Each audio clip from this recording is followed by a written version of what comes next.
नमस्कार दोस्तों, मैं हूँ मंजुलता और सजन की ओर से आपका बहुत बहुत स्वागत करती हूँ।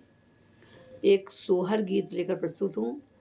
ये बच्चे के जन्म होने पर ये मंगल गान किया जाता है। सखियाँ और घर की सभी महिलाएं मिलकर खुशियाँ मनाती हैं और सोहर गाती हैं, क्योंकि घर में एक बच्चे का जन्म हुआ है, तो इसी को लेकर सोहर गीत गाया जाता है। तो प्रस्तुत है एक सोहर गीत।